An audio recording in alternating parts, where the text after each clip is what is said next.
I got this Pophead figurine for my birthday from my husband.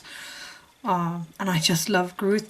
He has so tiny feet that he is always knocked over when I'm doing stuff by my computer where he's standing. So I decided to go and make him a little stand. And for that I have some pine green clay here that I just flattened out. Nothing fancy, just flatten it out.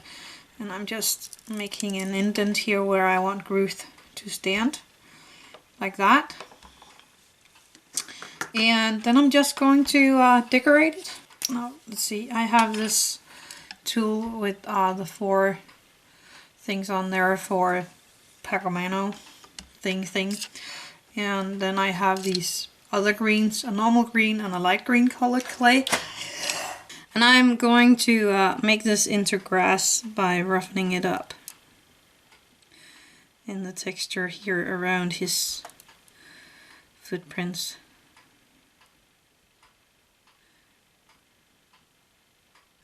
And I'm just like poking into my clay here. Well, you can do this all like you want to. And if it's another figurine you have that is like always tilting over like this one, you can do a little stand for it as well. This is really just for showing you some ideas. So I'm just going to take some of the green here and place it. And I'm going to do that with the other green as well. But you can really do this just like you feel like.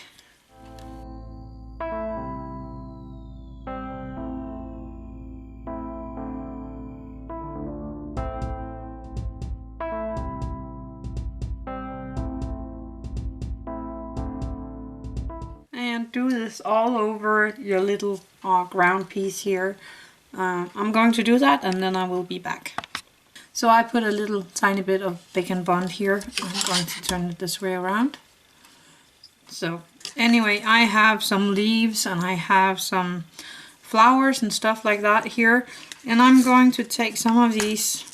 So I'm taking my flowers that I like to use, dipping it in a tiny bit of the bacon bond and placing it right where I want it in this little on this little stand.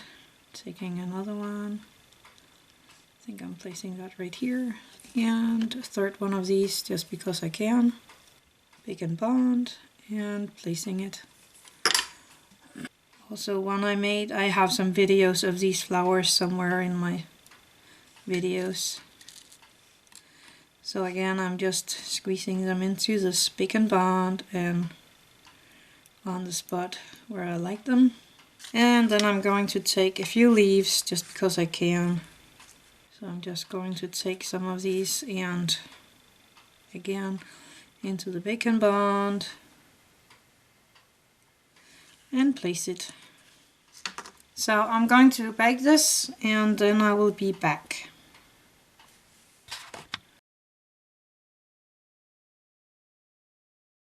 So I baked it and I placed a piece of paper right here where I'm going to put on some normal paper glue. Just regular white paper glue, and then I have some of this flowered puffs thing. And I am going to take the white here, I think, or light yellow. Take a bit of it and dip it into the glue and place it on this little stand. But you can decorate this all like you want to. So I have that on. Then I have this greenery, and this is for making train stations and stuff like that. So I like these. And again, I'm just dipping it into my glue and placing it here on my scenery. And don't mind my cat that have some kind of attack again. I don't know what he's doing today. He's like all whiny. And when I like it, I take a glue. Oh, just a second. When I like it, I take my E6000 and I'm going to glue my little figurine on there. So you really should be sure you want to do this before you do glue him on there. But this glue can be taken off again if you regret putting him there. But I want him to be able to stand on my laptop without falling every time I close a drawer or something. So now all I have to do is let him dry, and then that's it. I hope you like this little idea, and happy crafting!